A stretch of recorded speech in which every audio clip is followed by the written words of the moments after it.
Castle Vlog. Please my channel to subscribe, like, comment, share.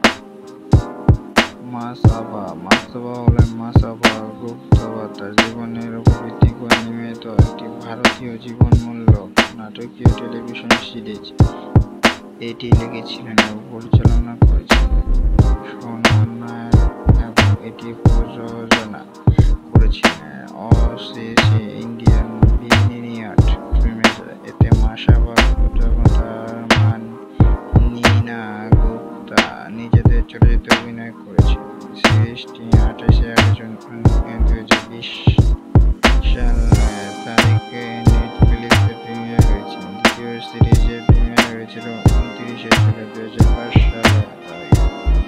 Masaba দ্বারা নাটক লেখক সোনম নায়ার, নন্দিনী গুপ্তা, অঙ্গনা রামচন্দ্র, পুণ্যা আরোরা, পরিচালক সোনম নায়ার, অভিনয় মাসাবা গুপ্তা, নীনা গুপ্তা, উত্তরপ্রদেশ ভারত, মূল ভাষা ইংরেজি, ঋতু 19, প্রযোজনা অসিত ইন্ডিয়া, চলমান সময় 25 থেকে 35 মিনিট, প্রযোজনা ভিনিয়ার্ড ফিল্মস, মুভি নেটওয়ার্ক, প্রকাশ 28 আগস্ট 2020 সালে, 29 জুলাই 2005 সালে।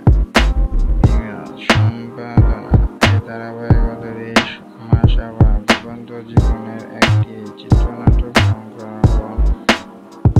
যেখানে তার পরিবর্তন প্রেম জীবন এবং একজন ফ্যাশন ডিজাইনার হিসেবে তার ক্যারিয়ার তুলে ধরা হয়েছে। মাসাবা হলেন তার মা নীনা গুপ্তা নিজেদের কাল্পনিক সমাজে অভিনয় করেছেন।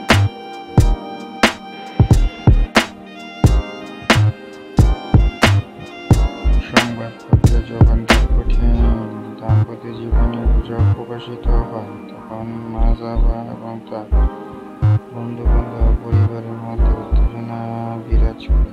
পরে তার বিয়ে নিয়ে